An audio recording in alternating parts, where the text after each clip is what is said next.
Embora haja tecnologia hoje para tratar das doenças, os recursos para tratar de todas as doenças sempre serão insuficientes. Então, quem não tem recursos suficientes deve recorrer ao SUS. Mas quem tem recursos, tem melhores condições de renda, deve se valer dos planos de saúde, não é nem um mal em si, né? Agora, o que nós vemos é um resultado muito pífio do atual governo na área da saúde, né? Se avançou muito pouco, não dá nem para comparar os resultados substanciais, expressivos que foram conquistados no governo Fernando Henrique, em todas as frentes que nós já nos referimos aqui: saúde preventiva, agentes comunitários de saúde, implementação do SUS, redução da mortalidade infantil, e a Agência Nacional da Saúde, evidentemente, deve ser profissionalizada para não deixar também que haja um desvio na questão dos planos de saúde. A sociedade de saúde não é brincadeira, né? Saúde precisa ter aí maior grau de eficiência e de gestão na gestão dos planos, do sistema de planos da saúde privada. Bom, aqui, professor, primeiro as pessoas, aliás, é uma sequência de perguntas que eu gostaria, claro, aos internautas de poder fazer a maior parte possível, mas as perguntas vão chegando aqui, jorrando as perguntas, impressionante. Aliás, quero dizer para o senhor que nós aumentamos a nossa audiência do início, nós estamos aumentando gradativamente, que cumprimentar e agradecer ao internauta. A Luzia Neres, ela diz assim: olha, diante desta era Fernando Henrique, da FHC, podemos concluir que o principal perfil de um candidato... Peraí, que vai chegando as perguntas e aí some aqui, peraí, Ana. Ela fala que o principal perfil dos candidatos é a questão da administrativa. Que o Fernando Henrique pegou o país numa situação política administrativa muito ruim, né, e fez as reformas que conseguiu fazer. E que o Lula pegou isso de forma totalmente diferente e fez o que fez, né?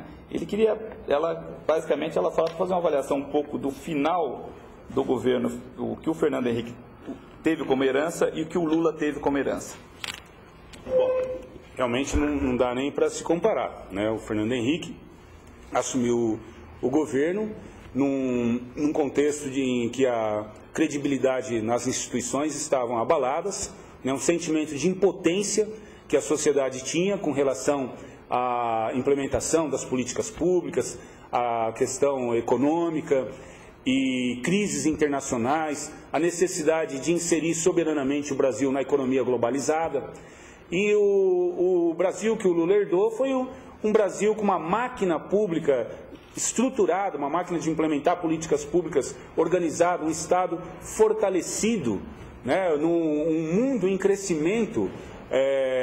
Ele não teve as dificuldades que o Fernando Henrique teve, tanto no âmbito internacional quanto no âmbito interno. Eu diria que o país estava em voo de cruzeiro, né? E ele não aproveitou para alavancar mais o crescimento, para promover as reformas que ainda são necessárias: reforma tributária, reforma previdenciária, reforma trabalhista, reforma política. O que o Lula fez foi manter os fundamentos da política macroeconômica que o Fernando Henrique deixou como legado. No que ele fez muito bem, foi o grande acerto do Lula, foi justamente ter mantido os pressupostos básicos da política macroeconômica do Fernando Henrique, né? Agora, a máquina que foi toda fortalecida, toda profissionalizada, estruturada no governo Fernando Henrique, infelizmente foi aparelhada, e a disfuncionalidade hoje da máquina governamental é muito grande, e o próximo presidente do PSDB vai ter um bom trabalho aí, mas os governantes do PSDB já têm essa expertise em reformar a máquina, em reconstruir a máquina. Foi assim com o Mário Covas no governo do Estado, foi assim com o Fernando Henrique em 2003, e será assim com o próximo presidente do PSDB, que vai novamente fazer esse esforço de reestruturar e fortalecer a máquina de implementar políticas públicas, né, tão necessárias no nosso país, que ainda tem elevados índices de desigualdade. O Bom, aqui a nossa audiência aqui se expandiu aqui para agradecer o Kleber Bahia, que faz uma comparação aqui que no governo, antes do governo Fernando Henrique, a linha telefônica era R$25 mil no mercado negro, né? E depois da privatização, hoje todo mundo tem o direito, que é um direito do cidadão, de adquirir o seu aparelho telefônico. E, enfim, as privatizações foram benéficas para o cidadão brasileiro, enfim, fazendo uma avaliação que é de Natal, saudar os nossos companheiros do Nordeste como um todo, que terão um grande trabalho, né, de levar as importantes informações para mostrar a real diferença dos dois governos.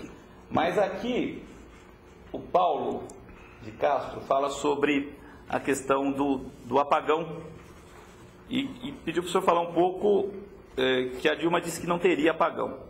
Aí depois veio o apagão e constantemente, ele que é do Rio de Janeiro, estão tendo apagões ostensivos, né, e sucessivos lá no Rio de Janeiro. Pede para fazer uma avaliação, inclusive qual é a diferença de um de outro, né? Bom, o chamado apagão que teve no governo Fernando Henrique foi uma falta de águas mesmo, de falta de chuvas, né, que ocorreram.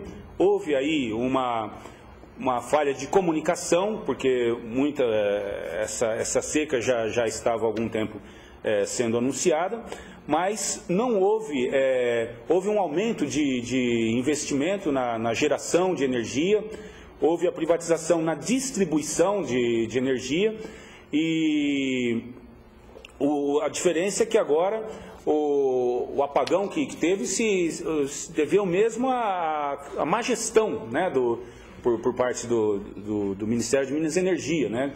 A ministra Dilma, que hoje é candidata a presidente do PT, ela foi ministra da Minas e Energias, né? E essa era a área que ela era o ponto forte dela como gestora. Então não poderia ter ocorrido, né? Se ela é tão boa gestora assim, não poderia ter deixado ocorrer esse apagão, né? E essa sucessão de mini apagões que tem ocorrido aí com frequência, principalmente no Rio de Janeiro.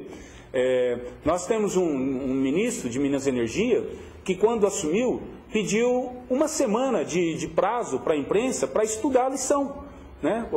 Então, ou seja, não era do ramo, né? Agora, querer atribuir que o apagão ocorreu porque caíram 3 raios simultaneamente no mesmo lugar é uma grande piada de mau gosto. Muito bem. A Glaucio pede para o senhor fazer, professor, uma avaliação na área ambiental entre o governo Fernando Henrique e o governo Lula. Justamente porque estamos aí em dias de conferência do clima, né, em Copenhague.